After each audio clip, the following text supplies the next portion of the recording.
चलो, good morning everyone. So last 3 lecture से हम एकदम सिंपल एंड बहुत ही इंटरेस्टिंग टॉपिक डिस्कस कर रहे हैं, that is magnetic effect of electric current. In short जो जो डिस्कस किया था उसको एक बार रिवाइज कर लेते हैं। देखो कितना सिंपल टॉपिक है, मतलब इस टॉपिक जैसा टॉपिक था ही नहीं फिजिक्स में। ऐसे लगेगा जब ये पूरा प्रिपेयर हो जाएगा और एग्जांपल सॉल्व हो जाएंगे तब। स्टार्ट में हमने देखा था कि बेसिकली ये जो टॉपिक है हमारा, उसमें हमें पढ़ना है magnetic effect of electric current, यानी जो इलेक्ट्रिक करंट होता है उसका इफेक्ट हमें डिस्कस करना है, इफेक्ट हमें स्टडी करना है जो मैग्नेटिक होगा।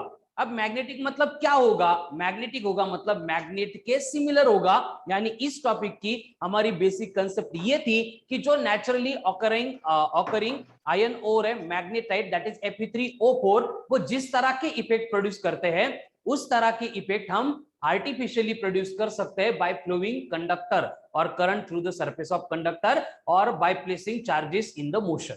ये बेसिक कंसेप्ट है हमारी इस टॉपिक की, ठीक है। तो उसके लिए हमने सबसे पहले इलेक्ट्रो का एंड मैग्नेटिक्स का कंपैरिजन देखा। जो चार्ज करेगा वही मैग्नेटिज्म करेगा, इलेक्ट्रिक फील्ड होगी वैसे मैग्नेटिक फील्ड होगी, फील्ड लाइंस होंगी वैसे मैग्नेटिक फील्ड लाइंस होगी, उसके बाद में इलेक्ट्रिक फ्लक्स होगा वैसे मैग्नेटिक फ्लक्स होगा। देन इलेक्ट्रिक फील्ड की इंटेंसिटी होगी, मैग्नेटिक का इंडक्शन होगा। इलेक्ट्रोस्टैटिक्स में परमिटिविटी ऑफ फ्री स्पेस होगी, मैग्नेटिज्म में परमीएबिलिटी ऑफ फ्री स्पेस होगी। और ये सारा कंपैरिजन करने के बाद हम एक्चुअल टॉपिक के कांसेप्ट के ऊपर आ गए थे, जो हमें 1820 में Hans Christian Oersted, a Dutch physicist था, उसने एक्सप्लेन किया था। उससे पहले हमें मालूम ही नहीं था कि ऐसे इलेक्ट्रिक एंड मैग्नेटिक जो है वो एक दूसरे के ऊपर डिपेंड करता है। और ऑर्स्टेड का जो भी एक्सपेरिमेंट था उससे हमें कंक्लूजन्स मिले थे, और वो एक्सप्लेन करते हैं कि whenever current is flowing through the conductor और whenever charges are in motion, it will produce magnetic field around it. दूसरी बात की direction of magnetic field is depends upon direction of current flowing through the conductor which is given by right hand thumb rule. And third one था strength of magnetic field depends upon amount of current flowing through the conductor.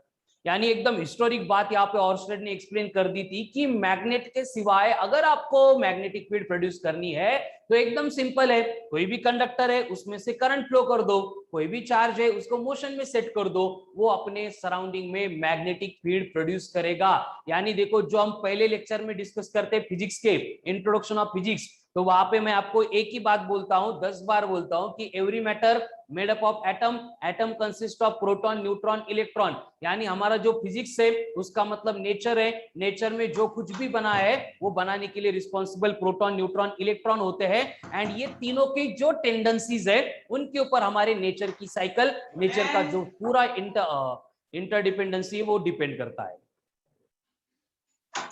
खुशब mute कर बेटा, वो depend करता है, ठीक है। तो इस तरह की बात हमने स्टार्ट में कर ली थी। तो वही कंसेप्ट हम देख रहे हैं, जब ग्रेविटेशन देख रहे थे तो टेंडेंसी ऑफ मास, उसकी वजह से क्या क्या होता है वो देखा हमने। अब जब इलेक्ट्रोस्टैटिक शुरू किया तो टेंडेंसी ऑफ चार्ज देख रहे थे। एंड इस टॉपिक में समझ में आ गया हमें कि जो मैग्नेटिक फील्ड प्रोड्यूस होती है उसको प्रोड्यूस करने के लिए रिस्पॉन्सिबल भी वही टेंडेंसी ऑफ चार्ज है, बट कंडीशन चेंज हो रही है। अगर उसको रेस्ट में रखेंगे चार्ज को, it will produce only electric field, लेकिन अगर उसको मोशन में सेट करेंगे तो it will produce electric field as well as magnetic field around it. और ऑर्स्टेड ने ये सारी बातें बोलने के बाद फिर हमारे सामने नेक्स्ट क्वेश्चन था कि गिवन पॉइंट पे मैग्नेटिक फील्ड की स्ट्रेंथ कैसे कैलकुलेट करेंगे। मैग्नेटिक फील्ड की स्ट्रेंथ कैलकुलेट करनी मतलब मैग्नेटिक इंडक्शन कैलकुलेट करना है, और उस मैग्नेटिक इंडक्शन को कैलकुलेट करने के लिए फिर बायोट एंड सैवर्ट जो है एकदम सिंप्लीफाइड लॉ हमें एक्सप्लेन करते हैं, जिसको और जनरलाइज बनाया था लैप्लस ने। तो बायोट सैवर्ट्स लॉ या फिर लैप्लस लॉ क्या था? वही एक शेप का कंडक्टर, उसके सराउंडिंग में पॉइंट पी, और वहां पे प्रोड्यूस होने वाली magnetic field is given by dB equals to mu not upon 4 pi into I dl sin theta upon r square. ये एकदम बेसिक स्टैंडर्ड इक्वेशन। फिर हमने इसको वेरियस केसेस में अप्लाई किया था, फिर हमें समझ में आ गया कि अगर point straight current carrying conductor के एक्सिस के ऊपर है तो वहां पे मैग्नेटिक फील्ड 0 होती है। अगर पॉइंट नियर अबाउट किसी भी पॉइंट पे है तो मैग्नेटिक इंडक्शन होता है mu not I upon 4 pi D in bracket sin phi1 plus sin phi2। इसमें अगर स्टैंडर्ड केस एज्यूम करेंगे कि पॉइंट परपेंडिकुलर बाइसेक्टर पे लेंथ इनफाइनाइट है तो फिर इक्वेशन मिलेगा mu not I upon 2 pi D. अगर point near one of its and होगा तो mu not I upon 4 pi D.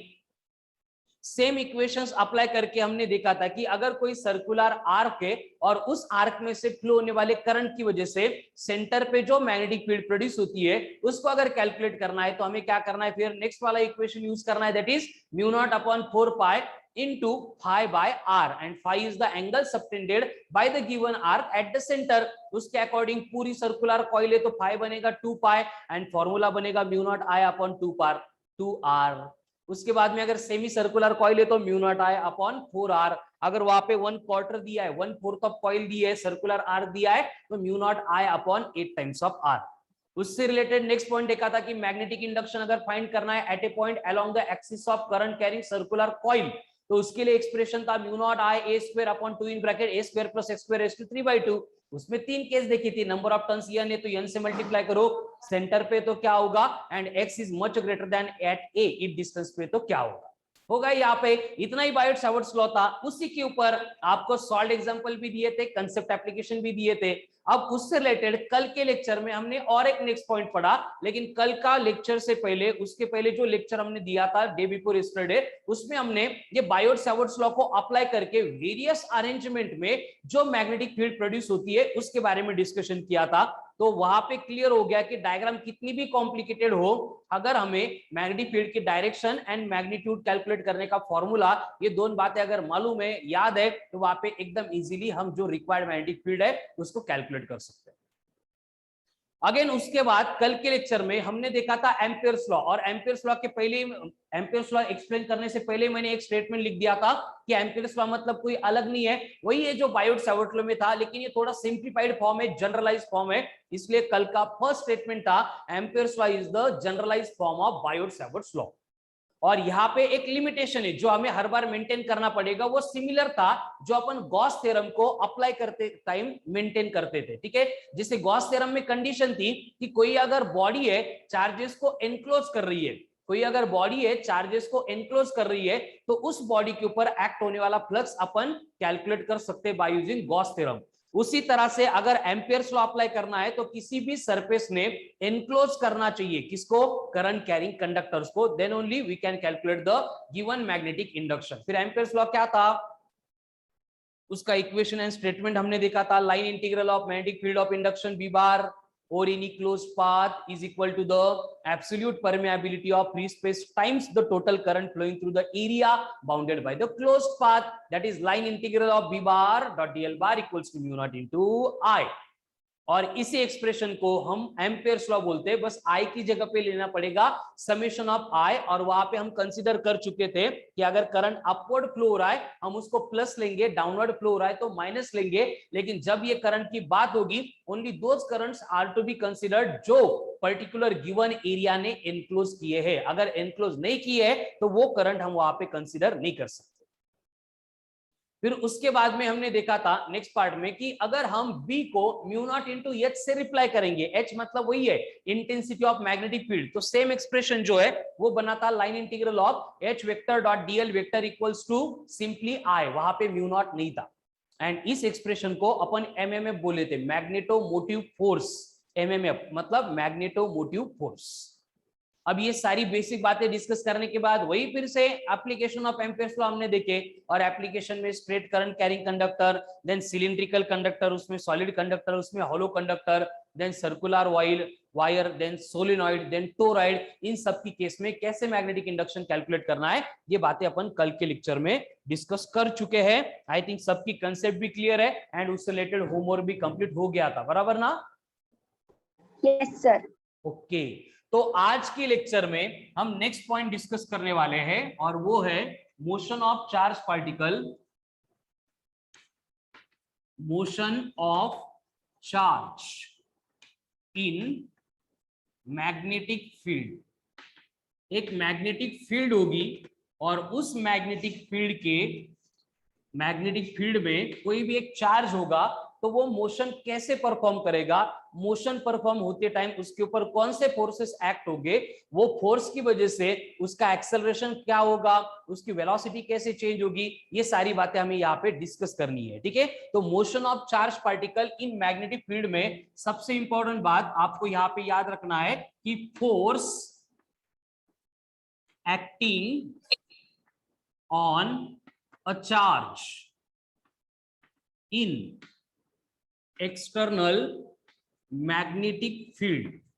अगर हम किसी चार्ज को एक्सटर्नल मैग्नेटिक फील्ड में अगर रख देंगे तो वहां पे उस चार्ज के ऊपर एक्ट होने वाला जो फोर्स है वो होता है F is equals to Q in bracket V vector cross B vector. ये होता है फोर्स, फिर इसको F वेक्टर भी आप बोल सकते हो। ठीक है, मतलब अगर कोई चार्ज है वो अगर एक्सटर्नल मैग्नेटिक फील्ड में है, मैंने पहले बोलते टाइम बोला कि उसको रख देंगे, लेकिन एक्सप्रेशन में क्या आ रहा है, v आ रहा है, वेलोसिटी आ रहा है, और ये हमें इंडिकेट कर रहा है कि सिर्फ चार्ज को रखने से कुछ नहीं होगा। अब ये क्यों नहीं होगा कोच? अभी मैंने लेक्चर के स्टार्ट में इंट्रोड्यूस करते टाइम आपको बोला था कि चार्ज की एक स्पेशल प्रॉपर्टी है कि जब ये चार्ज हम रेस्ट में रखते हैं तो ये सराउंडिंग में सिर्फ इलेक्ट्रिक फील्ड प्रोड्यूस करता है। जब ये चार्ज हम रेस्ट में रखते हैं तो ये अपने सराउंडिंग में सिर्फ इलेक्ट्रिक फील्ड प्रोड्यूस करता है, लेकिन सेम चार्ज अगर हमने मोशन में सेट कर दिया तो ये इलेक्ट्रिक फील्ड के साथ साथ electric field plus magnetic field produce कर सकता है। यानी कि बेसिक बात यह है कि जब तक चार्ज मोशन में सेट नहीं होगा, जब तक चार्ज मोशन परफॉर्म नहीं करेगा, यानी जब तक करंट फ्लो नहीं होगा, तब तक वो सराउंडिंग में मैग्नेटिक फील्ड प्रोड्यूस नहीं कर सकता है। अब एक कॉमन सेंस वाली बात है, हम इतने सारे टॉपिक्स पढ़ चुके हैं तो आपको ये बेसिक आइडिया आ गया होगा कि बेसिकली क्या होता है कि ये जो टेंडेंसीज अपन पढ़ते हैं फिजिक्स में, फिर वो मास की है, चार्ज की है या मैग्नेटिज्म की है, तो ये टेंडेंसी जब इंटरैक्ट करती है तो इंटरैक्शन सिर्फ उसी टाइप के फील्ड के साथ होता है जो फील्ड इसने खुद ने प्रोड्यूस की है। यानी एक मास है, वो सराउंडिंग में ग्रेविटेशनल फील्ड प्रोड्यूस कर रहा है और उसके सराउंडिंग में हम चार्ज लेके आ गए और उसने इलेक्ट्रिक फील्ड प्रोड्यूस कर दी, तो इलेक्ट्रिक फील्ड ग्रेविटेशनल फील्ड के साथ इंटरैक्ट नहीं होती है। ग्रेविटेशनल फील्ड के साथ सिर्फ ग्रेविटेशनल फील्ड इंटरैक्ट होती है, इलेक्ट्रिक फील्ड के साथ इंटरैक्शन होने वाली इंटरैक्शन करने वाली इलेक्ट्रिक फील्ड ही होती है। उसी तरह से जो कंसेप्ट हम यहाँ पे देखने वाले हैं कि कोई भी एक चार्ज होगा जिसको अपन मैग्नेटिक फील्ड में रखेंगे तो वो इंटरैक्ट होने वाला है, उसके ऊपर फोर्स एक्ट होने वाला है, जो कैलकुलेट करने के लिए एक्सप्रेशन मैंने बोर्ड पे लिखा है। फिर यहाँ पे ये कंडीशन बन जाएगी कि चार्ज अगर मोशन में है तभी वहां पे फोर्स एक्ट होगा, तभी जो पॉइंट अपन यहाँ पे पढ़ रहे हैं उसको मीनिंग होगी। क्लियर है सबको? Yes sir. रेस्ट वाले चार्ज की बात हम इस टॉपिक में नहीं करते हैं, ठीक है। यहाँ पे चार्ज हमें कंपलसरी मोशन में सेट करना पड़ेगा, ठीक है। तो फोर्स कैसे कैलकुलेट करना है उसके लिए एक्सप्रेशन आ गया, F vector equals to Q in bracket V vector cross B vector. अब मुझे बोलो दो वेक्टर क्वांटिटी के बिटवीन अगर क्रॉस प्रोडक्ट है तो उसको अपन सिंप्लीफाई कैसे करते हैं? cos theta sir. वाह वाह, वेरी गुड। कौन था ये? क्रॉस है तो साइन थीटा। से सिंप्लीफाई करते हैं, ठीक है। तो ये फोर्स बनेगा Q into V into B into sine of theta, cos नहीं, अगर डॉट होता तो कॉस आता, क्रॉस है तो साइन। साइन रहेगा, ठीक है। अब मुझे बोलो इस इक्वेशन में F का मतलब क्या है? फोर्स। B का मतलब स्ट्रेंथ ऑफ मैग्नेटिक फील्ड यानी मैग्नेटिक इंडक्शन। उसके बाद में Q मतलब चार्ज का मैग्नीट्यूड, V का मतलब वेलोसिटी। किसकी वेलोसिटी? चार्ज की, क्योंकि चार्ज मोशन में है, ठीक है। एंड यहाँ पे थीटा मतलब क्या होगा? एंगल बिटवीन, किसके बिटवीन एंगल?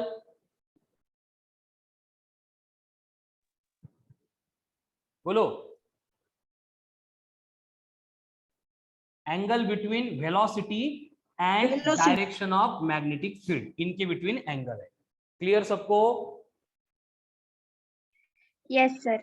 ओके, तो इस तरह से ये मिल गया हमें एक्सप्रेशन जो हमें कैलकुलेट करके देगा force acting on A charge when placed in magnetic field. अब इससे रिलेटेड हमें वेरियस केसेस यहाँ पे डिस्कस करनी है। टेक ए स्क्रीनशॉट, इसका एक स्क्रीनशॉट ले लो। हो गया? Yes sir. चलो, तो अब बेसिकली यहाँ पे हमें कुछ कंडीशन देखनी है और आपको ये तो बात समझ में आ गई होगी कि जो मैग्नेटिक फील्ड एक्ट होती है या फिर मैग्नेटिक फोर्स एक्ट होता है, वो फोर्स एक्ट होते टाइम चार्ज को कंपलसरी मोशन परफॉर्म करनी पड़ती है। अगर वहां पे चार्ज मोशन में नहीं होगा तो कोई फोर्स एक्ट नहीं होगा। मतलब यहाँ पे मैं फर्स्ट कंडीशन इंट्रोड्यूस कर सकता हूं कि force acting on given charge will be zero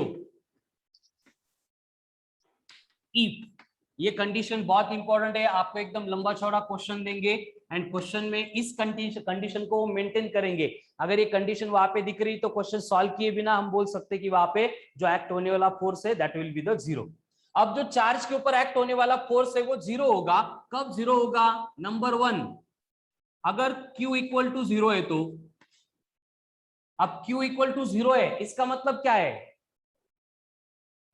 वहां पे चार्ज ही नहीं है। जो पार्टिकल मैग्नेटिक फील्ड में मूव हो रहा है उसके ऊपर चार्ज ही नहीं है, ठीक है। मतलब हम यहाँ पे लिखेंगे कि जो पार्टिकल है वो एक तो न्यूट्रल है नहीं तो चार्जलेस है।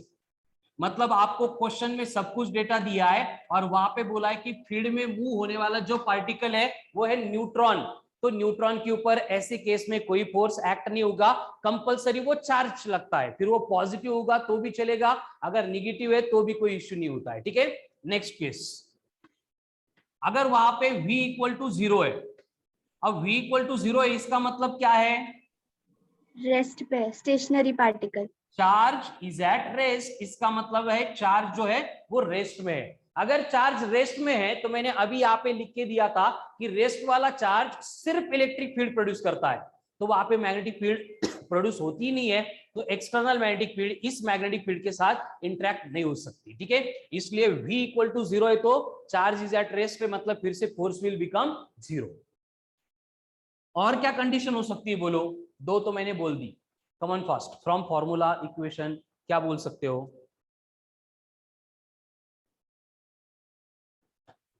Theta zero. Very good.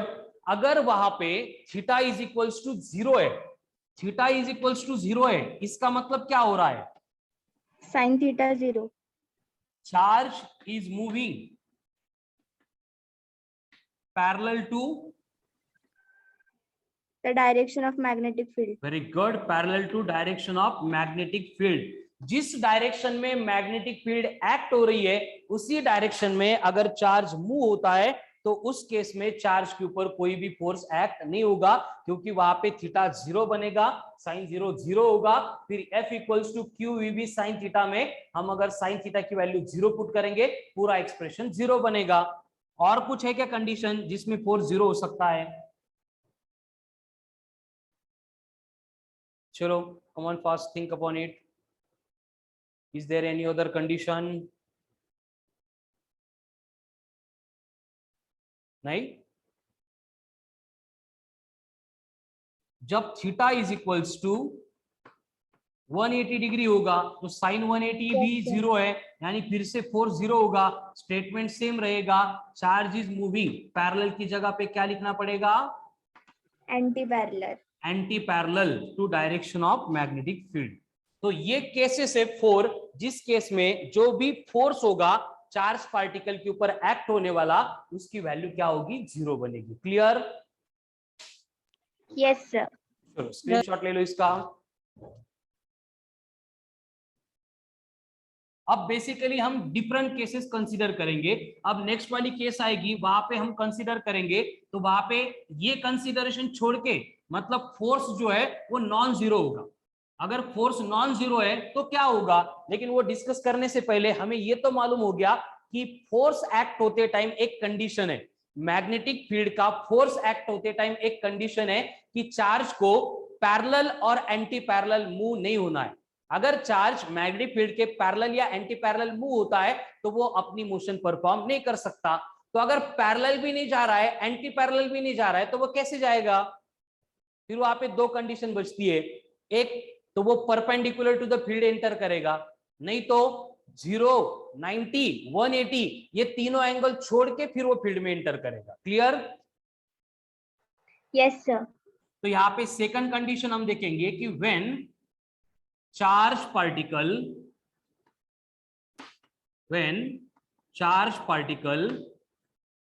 enters in magnetic field by making an angle of π/2 यानी 90 डिग्री। मतलब हम क्या बोलेंगे? Perpendicular to magnetic field. तीनों में से कोई भी वर्ड है तो ये कंडीशन आपको वहां पे अप्लाई करनी है, ठीक है। अगर चार्ज फील्ड में एंटर कर रहा है और एंटर करते टाइम वो चार्ज की एंटर करने की वेलोसिटी की डायरेक्शन मैग्नेटिक फील्ड के डायरेक्शन को परपेंडिकुलर है, मतलब 90 डिग्री का एंगल बना रही है या फिर π/2 का एंगल बना रही है, तो उस केस में क्या होगा कि जो force acting on charge particle होता है Q into V into B into sine of theta, यहाँ पे हमें पुट करना पड़ेगा theta is equals to 90 degree 90. And theta अगर 90 हो गया तो sine 90 will become 1. 1 and sine 90 अगर 1 है तो उस केस में फोर्स की वैल्यू मैक्सिमम बनेगी, क्योंकि साइन थीटा की हाईएस्ट वैल्यू कितनी है 1 है, तो वहां पे ये मैक्सिमम फोर्स रहेगा Q into V into B, ठीक है। ये maximum force will act on the charge particle कब, when it enters in the magnetic field by making an angle of 90 degree. अब यहाँ पे कंडीशन क्या होती है, देखो ये जो मैग्नेटिक फोर्स एक्ट हो रहा है चार्ज पार्टिकल के ऊपर, ये कंटिन्यूअसली एक्ट होगा, ये कंटिन्यूअसली एक्ट होगा एंड ये कंटिन्यूअसली एक्ट होने की वजह से जो चार्ज पार्टिकल मैग्नेटिक फील्ड में एंटर कर रहा है वो क्या करेगा, अपनी मोशन परफॉर्म करेगा अलोंग सर्कुलर पाथ, यानी इस सिचुएशन में जो चार्ज पार्टिकल है वो सर्कुलर मोशन परफॉर्म करता है इनसाइड द मैग्नेटिक फील्ड। अब ऐसा क्यों हुआ उसके लिए ध्यान से सुनो कि जो इलेक्ट्रिक फील्ड है, इलेक्ट्रोस्टैटिक्स डिस्कस करते टाइम हमने देखा था कि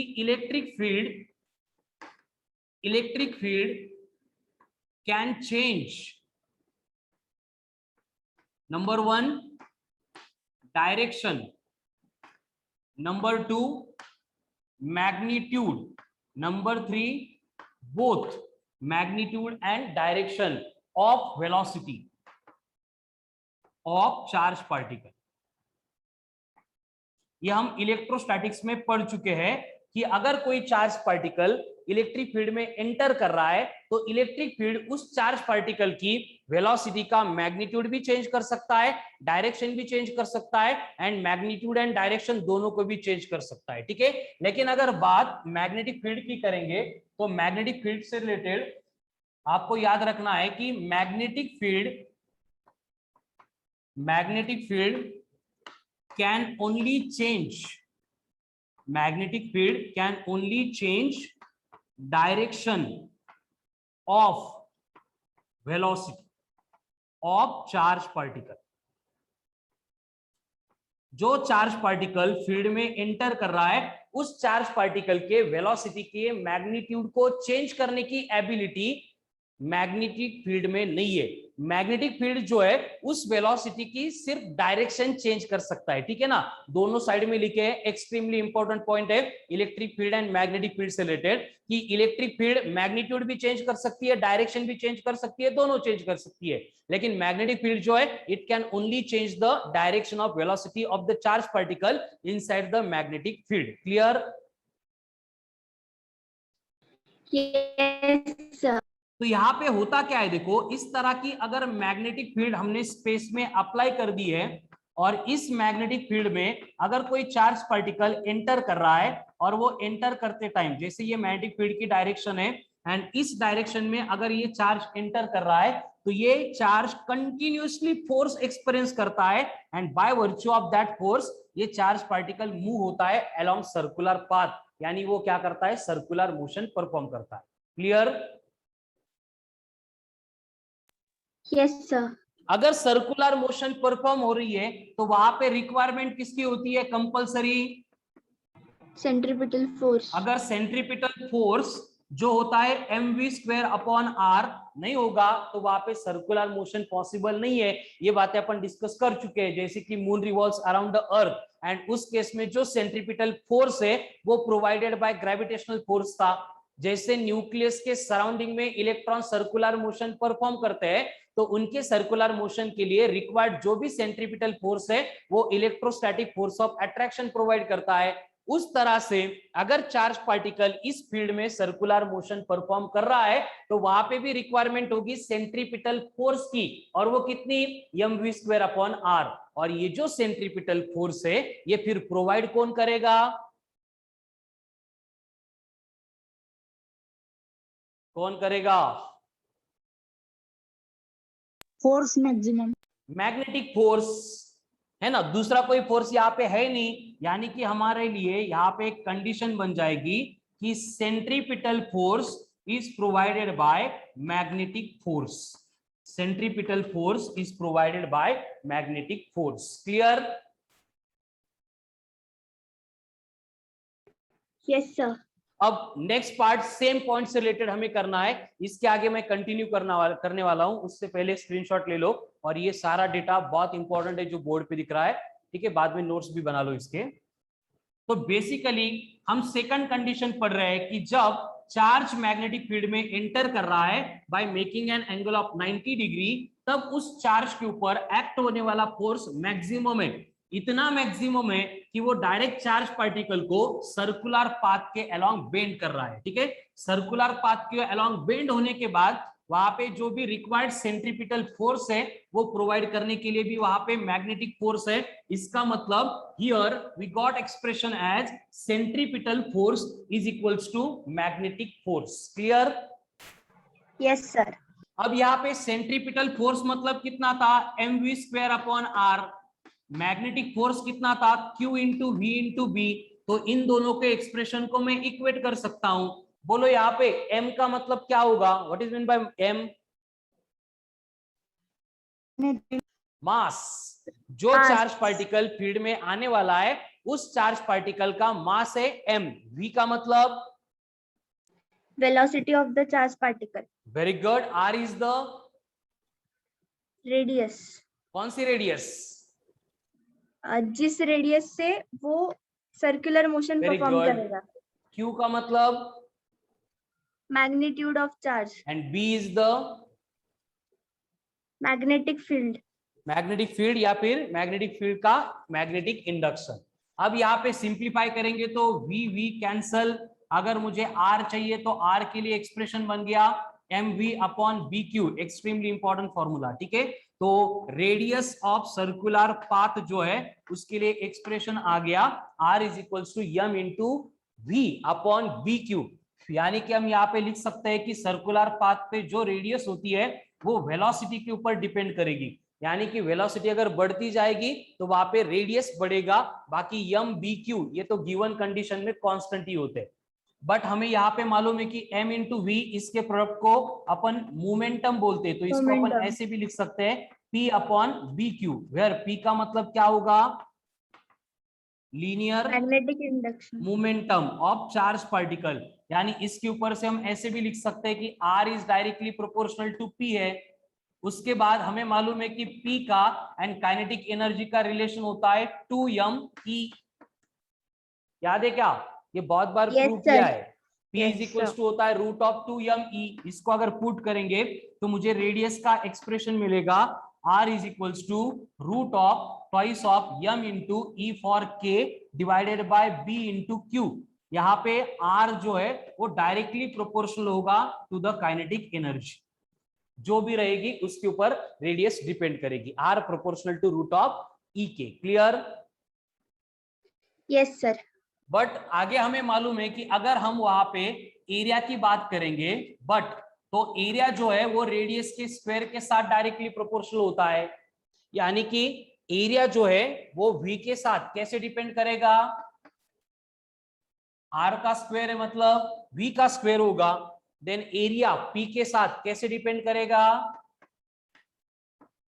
p के स्क्वायर के साथ, एंड ये एरिया जो है काइनेटिक एनर्जी क्या स्क्वायर करेंगे स्क्वायर रूट चला जाएगा, यानी ये डायरेक्टली प्रोपोर्शनल होगा। ठीक है, तो जितने भी स्क्वायर ब्रैकेट में रिलेशंस आपको दिख रहे हैं they are extremely important relation. ठीक है, r का मतलब रेडियस है, a का मतलब area of the circular path है, तो कैसे डिपेंडेंट होगा ये सारी इक्वेशंस आपको इंफॉर्मेशन देने वाले, स्टेप बाय स्टेप देख लो इनको। है क्लियर? Yes sir. कोई डाउट नहीं इसमें? नो। ओके, तो यहाँ पे हमें रेडियस के ये वेरियस रिलेशन मिल गए, फिर ये आगे का पार्ट जो मैं रब कर देता हूं।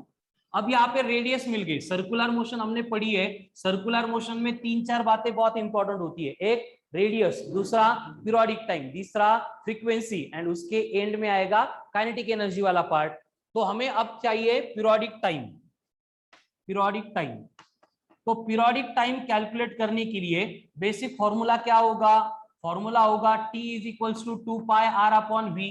अब ये फॉर्मूला कहां से आ गया, देखो V का मतलब speed equal to a distance upon time, और सर्कुलर पाथ पे डिस्टेंस कितना होता है, Circumference. सरकमफरेंस यानी 2 पाई R। तो फॉर्मूला था V equals to 2 pi R upon T। मैंने T V को इंटरचेंज करके T को लिख दिया 2 pi R upon V। But ऊपर हमने R को अभी अभी mv अपॉन BQ ऐसे लिखा था, तो ये एक्सप्रेशन यहाँ पे पुट करेंगे तो पीरियोडिक टाइम के लिए फॉर्मूला बनेगा 2 pi upon V into R है। R मतलब कौन है, mv अपॉन BQ। एक मिनट, mv अपॉन BQ। तो यहाँ पे क्या होगा, अब BV कैंसल, और यहाँ पे T इक्वल्स टू फॉर्मूला मिलेगा 2 पाई m अपॉन BQ। ये हो गया एक्सप्रेशन फॉर पीरियोडिक टाइम, यानी उस सर्कुलर पाथ के ऊपर एक चक्कर कंप्लीट करने के लिए कितना टाइम रिक्वायर्ड होगा। और इस एक्सप्रेशन से हमें मालूम होता है कि जो पीरियोडिक टाइम है इज इंडिपेंडेंट ऑफ v। यहाँ पे एक्सप्रेशन में वेलोसिटी है नहीं, तो जैसे रेडियस वेलोसिटी के ऊपर डिपेंड करती थी, वैसे वेलोसिटी के ऊपर पीरियोडिक टाइम डिपेंड नहीं करता है। m BQ कांस्टेंट है, 2 पाई कांस्टेंट है, मतलब पीरियोडिक टाइम भी क्या रहेगा, कांस्टेंट रहेगा। क्लियर? Yes, sir. अब पीरियोडिक टाइम हो गया, पीरियोडिक टाइम के बाद में रिक्वायर्ड होती है फ्रीक्वेंसी।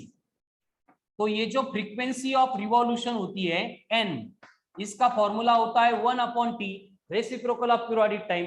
यानी मुझे बस पीरियोडिक टाइम का फॉर्मूला है उसको उल्टा करना पड़ेगा और फ्रीक्वेंसी मिल जाएगी BQ अपॉन 2 पाई m। यानी फिर से हम फ्रीक्वेंसी के लिए लिख सकते हैं कि जो फ्रीक्वेंसी है it is independent of velocity, that is v।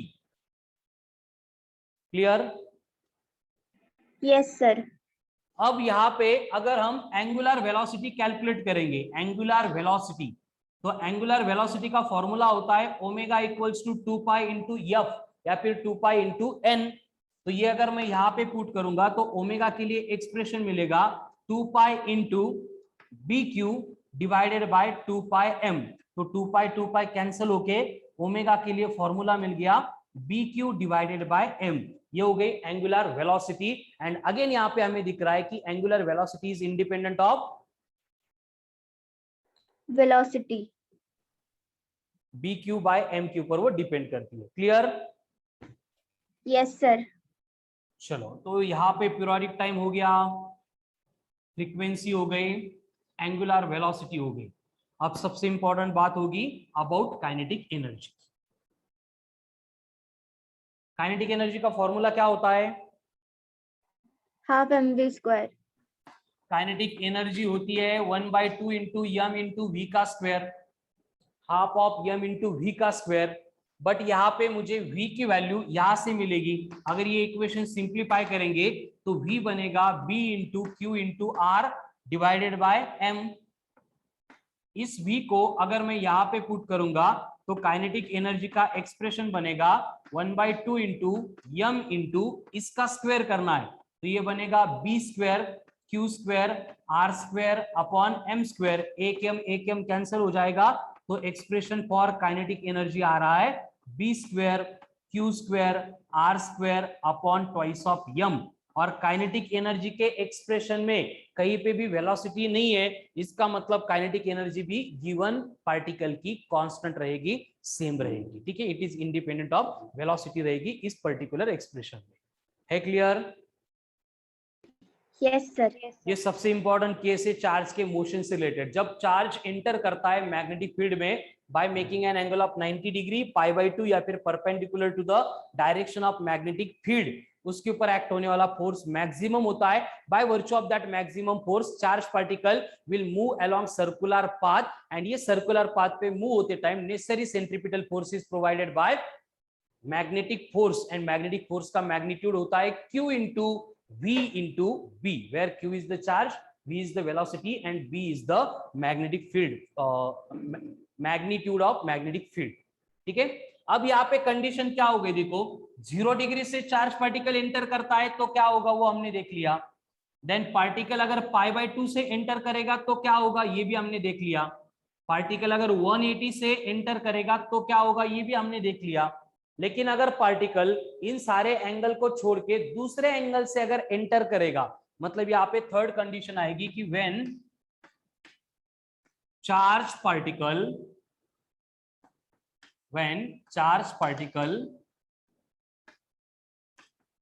enters in a magnetic field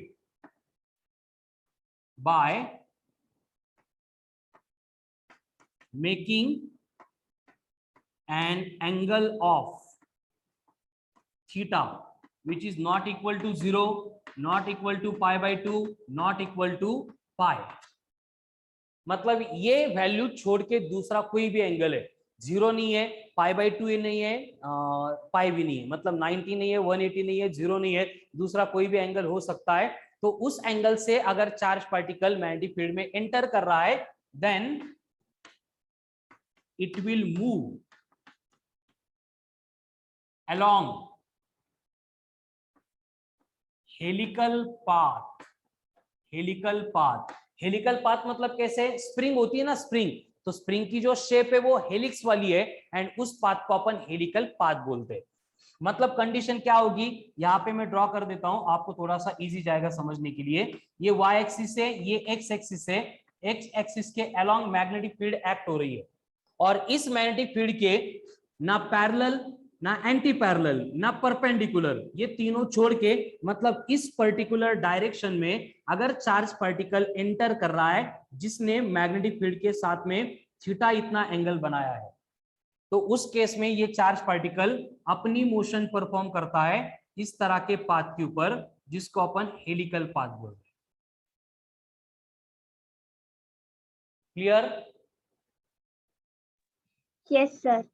अब यहाँ पे कंडीशन क्या होगी, देखो जैसे हम वेक्टर में हर बार करते थे वही करना पड़ेगा। यहाँ पे जो वेलोसिटी थी, अगर ये थीटा इतना एंगल बना रही है तो हम इसके दो कंपोनेंट्स लेंगे, थीटा का एडजेसेंट है वो रहेगा v cos थीटा, इसको छोड़ के जो बचा है वो बनेगा v sin थीटा। यानी वर्टिकल प्लेन में कोई भी कंसीडरेशन हमें यहाँ पे करना है तो v sin थीटा आएगा, हॉरिजॉन्टल प्लेन में करना है तो वहां पे v cos थीटा आएगा। क्लियर है सबको? Yes sir. तो यहाँ पे बस दो कंडीशन आपको याद रखनी है। पहले आएगा रेडियस ऑफ हेलिकल पाथ। अब ये हेलिकल पाथ में अगर एक पर्टिकुलर इंस्टेंट पे एक चक्कर एक सर्कल कंसीडर करेंगे तो एक्चुअल में ये वर्टिकल प्लेन में सर्कुलर मोशन परफॉर्म कर रहा है, इसलिए यहाँ पे आर का रेडियस का जो फॉर्मूला है वो सेम रहेगा, that is mv upon B q. Circular path जो है ना यहाँ पे हेलिक्स में, तो उसकी रेडियस रहेगी mv upon B Q.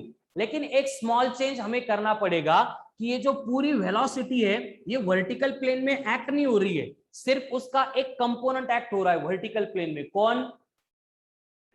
v sin theta. इसलिए बस एक्सप्रेशन में हमें v को रिप्लेस करना है विथ v sin थीटा। ये बन गया expression for radius of helical path of the charge particle in external magnetic field. And यहाँ पे दूसरी बात हमें रिक्वायर्ड होती है, दैट इज पिच। अब ये पिच का मतलब क्या होता है, थ्रेड होते हैं ना स्क्रू के स्प्रिंग के, तो दो थ्रेड के बिटवीन का जो डिस्टेंस होता है उसको पिच बोला जाता है, PITCH, पिच। तो यहाँ पे अगर हम देखेंगे तो ये पॉइंट एंड ए पॉइंट, इन दोनों के बिटवीन का जो डिस्टेंस है वो बना पिच। तो ये जो पिच होता है P, यहाँ पे लिखता हूं, तो एक्चुअल में है क्या ये पिच? ये पिच मतलब है कि एक रिवॉल्यूशन में वो कितना हॉरिजॉन्टल डिस्टेंस कवर कर रहा है, मतलब वही सर्कुलर मोशन की तरह एक पीरियोडिक टाइम में वो कितना डिस्टेंस कवर कर रहा है। तो यहाँ पे ये पिच के लिए फॉर्मूला बनेगा speed into time. Speed into time, time कौन सा? Periodic time. और स्पीड कौन सी लेनी पड़ेगी? देखो पिच कैलकुलेट करते टाइम अपन हॉरिजॉन्टल डिस्टेंस कैलकुलेट कर रहे हैं, मतलब v cos theta. Very good, v cos theta. तो यहाँ पे v रिप्लेस करना पड़ेगा by v cos theta into बनेगा t। ये बन गया एक्सप्रेशन फॉर पिच। तो ये हेलिकल पाथ के अलोंग दो ही बातें हमें रिक्वायर्ड होती है, एक रेडियस एंड दूसरा उसका पिच। तो रेडियस एंड पिच जो हमने कैलकुलेट की है वो सिमिलर है जो हमने पहले देखा था। देख लो स्टेप बाय स्टेप, सारी बातें है क्लियर। चार्ज पार्टिकल की motion in an external magnetic field. Clear? Yes, sir. अब यहाँ पे सबसे इंपॉर्टेंट बात आती है related to motion of charge particle in magnetic field, कि बेसिकली हम स्टार्ट से देख रहे हैं कि जो मैग्नेटिक फील्ड है उसकी वजह से यहाँ पे चार्ज के ऊपर फोर्स एक्ट होता है।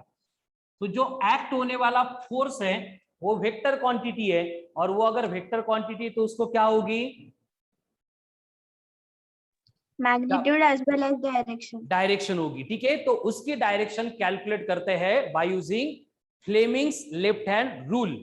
देखो, जब भी चार्ज पार्टिकल मैग्नेटिक फील्ड में एंटर करता है तो उस चार्ज के ऊपर एक्ट होने वाला जो फोर्स है उस फोर्स की डायरेक्शन कैलकुलेट करने के लिए हमें यूज करना पड़ता है फ्लेमिंग्स लेफ्ट हैंड रूल। और ये फ्लेमिंग्स लेफ्ट हैंड रूल क्या एक्सप्लेन करता है कि बेसिकली अगर हमारा लेफ्ट हैंड है उसके फर्स्ट मतलब थंब, फर्स्ट फिंगर एंड उसके बाद ये जो सेकंड फिंगर है, मिडिल फिंगर है, इन तीनों को अगर ऐसे इस तरह से म्यूचुअली परपेंडिकुलर रख देंगे तो उस केस में अगर फर्स्ट फिंगर मैग्नेटिक फील्ड की डायरेक्शन शो कर रहा है, देन मिडिल फिंगर चार्ज के वेलोसिटी की डायरेक्शन शो कर रहा है, तो थंब क्या करता है? Force acting on the charge represent करता है। क्या करता है? Force acting on the charge की डायरेक्शन रिप्रेजेंट करता है। क्लियर? एक्चुअल में वो ऐसे होता है एफ बी आई। एफ का मतलब फोर्स, बी का मतलब मैग्नेटिक इंडक्शन, आई का मतलब direction of current, and direction of current वही होती है जिस डायरेक्शन में वेलोसिटी मूव हो रही है। ठीक है, तो इस तरह से हम ये जो फोर्स एक्ट होता है चार्ज पार्टिकल के ऊपर वो कैलकुलेट करते हैं। ठीक है, अब बेसिकली कंडीशन क्या होती है? देखो कि जो मैग्नेटिक फोर्स है, जो मैग्नेटिक फोर्स है ऑलवेज एक्ट होता है, always acts perpendicular to magnetic field. क्यों ऐसे? अभी मैंने बोला ना कि अगर first finger magnetic field direction show कर रहा है तो ये थंब उसको परपेंडिकुलर है, यानी फोर्स इज ऑलवेज परपेंडिकुलर होता है टू द मैग्नेटिक फील्ड। इसकी वजह से क्या होगा? देखो कि बेसिकली अगर मैं मैग्नेटिक फील्ड एंड वेलोसिटी भी बोल देते वी वेक्टर, अगर मैंने यहाँ पे एक डॉट प्रोडक्ट लिया force vector into velocity vector, and ये दोनों अगर एक दूसरे को परपेंडिकुलर है तो इनका डॉट प्रोडक्ट कितना आएगा?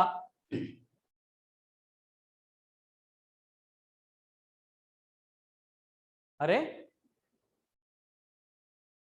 डॉट प्रोडक्ट रिप्लेस होता है by f v cos theta. ये बनेगा f v cos of theta. लेकिन ये दोनों हम ऊपर लिख रहे हैं कि परपेंडिकुलर है। परपेंडिकुलर है मतलब थीटा कितना है? 90 डिग्री। कॉस 90 कितना है? 0। 0। इसका मतलब ये जो प्रोडक्ट है यहाँ पे ये 0 बन रहा है। अब ये फोर्स इंटू वेलोसिटी किसका फॉर्मूला है? कोई फिजिकल क्वांटिटी बनती है क्या फोर्स इंटू वेलोसिटी से? पावर। पावर। Very good. कैसे? देखो यहाँ पे पावर का फॉर्मूला है work done upon time, work का फॉर्मूला है force into displacement upon time, and इस डिस्प्लेसमेंट अपॉन टाइम को हम बोलते हैं वेलोसिटी। तो पावर का फॉर्मूला होता है फोर्स इंटू वेलोसिटी। यानी कि जब भी चार्ज मैग्नेटिक फील्ड में एंटर करके मोशन परफॉर्म कर रहा है तो उस केस में डेवलप होने वाली जो भी पावर है वो होती है 0। अगर पावर 0 होगी इसका मतलब वहां पे जो भी वर्क डन होगा वो भी कितना होगा? 0 होगा। एंड इसलिए चार्ज पार्टिकल जब भी मैग्नेटिक फील्ड में एंटर करता है तो उसके वेलोसिटी का जो मैग्नीट्यूड है वो चेंज नहीं हो सकता, वो कांस्टेंट रहता है, सिर्फ डायरेक्शन चेंज हो सकती है। एंड मैग्नीट्यूड कांस्टेंट होता है इसलिए जो काइनेटिक एनर्जी है वो सिर्फ वेलोसिटी के मैग्नीट्यूड डिपेंडेंट है, वो भी क्या रहती है? फिर कांस्टेंट रहती। लेकिन जो मोमेंटम होता है p vector is equals to m into v vector, ये डायरेक्शन डिपेंडेंट है, ये डायरेक्शन के ऊपर डिपेंड करता है, डायरेक्शन डिपेंडेंट है। इसलिए क्या होगा? v के चेंज होने से ये p भी क्या होगा? चेंज होगा। ठीक है, तो गिवन चार्ज पार्टिकल जब भी एक्सटर्नल मैग्नेटिक फील्ड में मोशन परफॉर्म करेगा तो कौन सी फिजिकल क्वांटिटी सेम रहेगी, कौन सी फिजिकल क्वांटिटी चेंज होगी, ये सारी इंफॉर्मेशन यहाँ पे बोर्ड पे मिल रही है। ठीक है, yes clear? Sir. Yes sir. चलो तो अब इस सारे डिस्कशन से रिलेटेड एक एक्सपेरिमेंटल सेटअप है, हमें डिस्कस करना है, जिसको बोला जाता है एज ए साइक्लोट्रॉन। साइक्लोट्रॉन क्या होता है? साइक्लोट्रॉन मतलब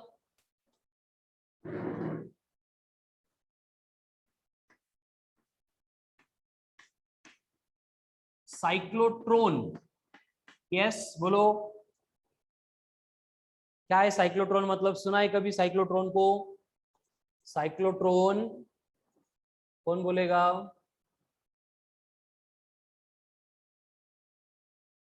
नहीं, no one.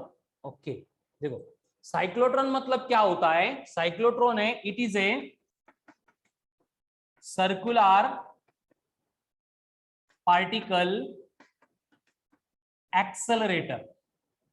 Circular particle accelerator मतलब ये एक डिवाइस है जिसका काम है पार्टिकल को एक्सेलरेट करना। अब पार्टिकल कौन सा? चार्ज पार्टिकल, ठीक है। It is a circular particle accelerator, लेकिन कौन सा पार्टिकल? चार्ज पार्टिकल चाहिए कंपल्सरी। अब ये चार्ज पार्टिकल को एक्सेलरेट करता है कैसे? सर्कुलर पाथ के ऊपर। उस डिवाइस को बोला जाता है साइक्लोट्रॉन, ठीक है। तो साइक्लोट्रॉन मतलब क्या है? It is a circular charge particle accelerator used to accelerate charge particle into high velocities,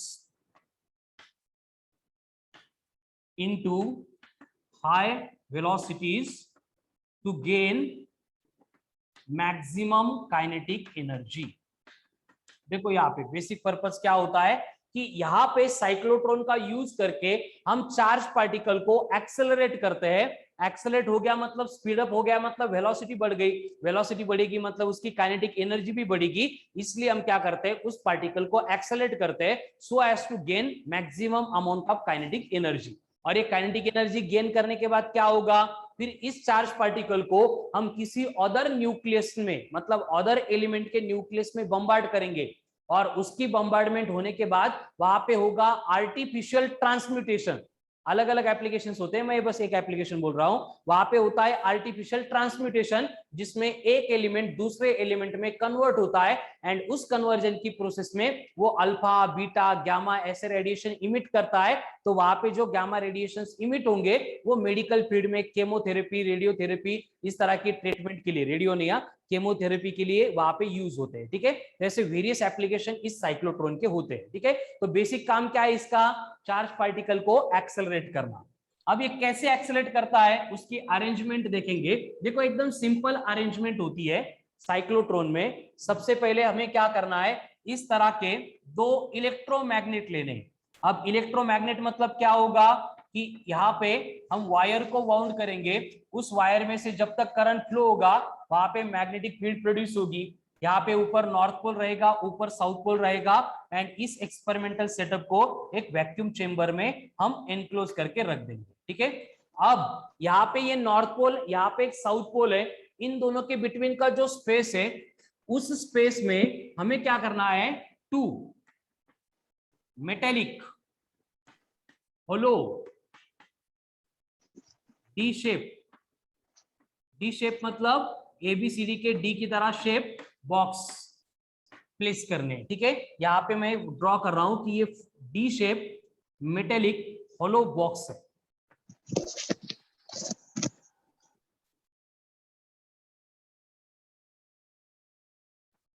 ठीक है, अब आपको समझ में आ गया होगा 3 डायमेंशनल डायग्राम है। ये सेमी सर्कुलर होलो मेटल बॉक्स है, ये भी दूसरा है, इसको मैं D1 बोलूंगा, इसको मैं D2 बोलूंगा, एंड इन दोनों को अपन कनेक्ट करेंगे एक अल्टरनेटिंग करंट के सप्लाई से। अब कंडीशन क्या होगी? देखो, जिस प्लेन में ये डी को रखा है उस प्लेन को परपेंडिकुलर डायरेक्शन में ये मैग्नेटिक लाइंस ऑफ फोर्स यानी मैग्नेटिक फील्ड एक्ट हो रही है from north pole to south pole. यानी ये जो डी है, डी मतलब कौन है? Metallic hollow D shape box है। इनको हमने मैग्नेटिक फील्ड के डायरेक्शन के परपेंडिकुलर डायरेक्शन में प्लेस किया है। क्लियर है सबको अरेंजमेंट? Yes sir. अब यहाँ पे होता क्या है, देखो इसकी वर्किंग देखेंगे। वर्किंग के लिए ये पहली डी है जिसको हम D1 बोल रहे हैं, और यहाँ पे ये दूसरी डी है जिसको हम D2 बोल रहे हैं। और मैंने बोला है यहाँ पे कि इनको हम एक अल्टरनेटिंग सोर्स जो है वो प्रोवाइड करेंगे, अल्टरनेटिंग करंट का। अल्टरनेटिंग मतलब जिसमें क्या होता है, polarity of the cycle reverse होती है। अब कंडीशन क्या होती है, देखो जब हमें चार्ज पार्टिकल को एक्सेलरेट करना है तो उस चार्ज पार्टिकल को हम यहाँ पे बीच में प्रोड्यूस कर देते हैं। और यहाँ पे एक कंडीशन हमें मेंटेन करनी पड़ती है कि साइक्लोट्रॉन में जो चार्ज पार्टिकल हम एक्सेलरेट करेंगे वो पॉजिटिवली चार्ज पार्टिकल होता है। ऐसे क्यों? क्योंकि पॉजिटिवली चार्ज पार्टिकल के हमारे पास ऑप्शन बहुत ज्यादा है, एक प्रोटॉन है, नहीं तो ड्यूटेरॉन है, नहीं तो अल्फा पार्टिकल है। तो तीनों में से कोई भी एक पार्टिकल हम वहां पे कंसीडर कर सकते हैं एंड उनको कंसीडर करने के बाद यहाँ पे एक्सेलरेट हो सकते हैं। उसकी जगह पे अगर हम इलेक्ट्रॉन को कंसीडर करेंगे जस्ट, तो बेसिकली क्या होता है कि ऐसे पॉजिटिवली चार्ज पार्टिकल के ऑप्शन हमारे पास अवेलेबल है, तो हम वहां पे चार्ज पार्टिकल प्लेस कर सकते हैं। एंड जो निगेटिवली चार्ज पार्टिकल है उसका हमारे पास एक ही ऑप्शन है, दैट इज इलेक्ट्रॉन। तो इस इलेक्ट्रॉन का प्रॉब्लम यह है कि बेसिकली उसका मास इतना लेस होता है, इतना कम होता है कि उसको अगर हम दो डीज के बिटवीन प्लेस कर देंगे तो वो जो है अपनी वेलोसिटी गेन करने के बाद हम उसको कंट्रोल नहीं कर पाते, इसलिए इलेक्ट्रॉन हम यहाँ पे यूज नहीं करेंगे। ठीक है, तो अब यहाँ पे एकदम सिंपल केस होती है, एक पॉजिटिवली चार्ज पार्टिकल है जैसे कि प्रोटॉन है, हमने अगर यहाँ पे प्लेस कर दिया और D1 D2 को अपन अल्टरनेटिंग सप्लाई प्रोवाइड कर रहे हैं, इसको बना रहे हैं अपन पॉजिटिव, इसको बना रहे हैं अपन निगेटिव। तो ये पॉजिटिव प्लेट है D1, इस पार्टिकल को, पॉजिटिव पार्टिकल को रिपेल करेगी। एट द सेम टाइम ये D2 जो है उसको अट्रैक्ट करेगी, मतलब पार्टिकल ये दूसरे D में एंटर करेगा, यहाँ पे आ जाएगा। लेकिन ये सोर्स जो है वो अल्टरनेटिंग है। सोर्स अल्टरनेटिंग होने की वजह से क्या होगा कि थोड़ी देर के बाद ये माइनस प्लेट थी वो प्लस बनेगी एंड ये जो प्लस है वो माइनस बनेगी। ठीक है, अब यहाँ पे क्या होगा कि चार्ज पार्टिकल यहाँ पे आ गया था, पॉजिटिव था, लेकिन ये प्लेट प्लस बन गई, तो फिर से ये प्लस प्लेट इसको रिपेल करेगी और ये यहां से निकल के यहाँ पे आएगा, फिर से पोलैरिटी रिवर्स होगी और ये चलता रहेगा। और थोड़ी देर के बाद में इस तरह से ये जो पार्टिकल है उसका रेडियस भी इंक्रीज होगा, वेलोसिटी भी इंक्रीज होगा एंड जब रिक्वायर्ड वेलोसिटी उसने गेन कर ली, हम उसको विंडो से पास होने के लिए अलाउ करेंगे एंड ये जो भी टारगेट होगा उसके ऊपर बम्बार्ड होगा। ठीक है, इस तरह से ये वर्किंग होती है साइक्लोट्रॉन की। क्लियर? अब यहाँ पे देखो जो भी फॉर्मूले होते हैं साइक्लोट्रॉन के वो सेम रहेंगे। यहाँ पे क्या होगा, सर्कुलर मोशन परफॉर्म हो रही है, इसलिए सेंट्रीपिटल फोर्स बनेगा equals to magnetic force. Centripetal force बनेगा इक्वल टू मैग्नेटिक फोर्स। तो जो हमने π/2 एंगल से एंटर करने वाले पार्टिकल की केस पड़ी थी वो पूरी की पूरी यहाँ पे सिमिलर होगी। यानी कि कौन बड़बड़ करता है,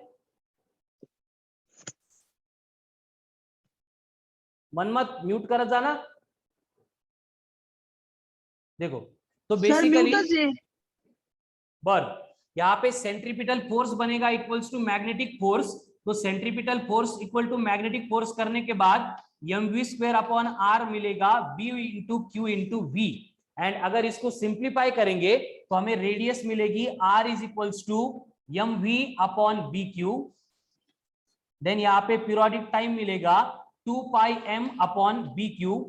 देन काइनेटिक एनर्जी मिलेगी b²q²r²/2/m। मतलब पूरे के पूरे वही फॉर्मूले जो हम वहां पे डिस्कस कर चुके हैं ऑलरेडी, इसलिए मैंने डिराइव करके नहीं दिए। बस यहाँ पे आपको एक्स्ट्रा का फॉर्मूला मिलता है, that is small T, and ये small T is equals to होता है कैपिटल T/2।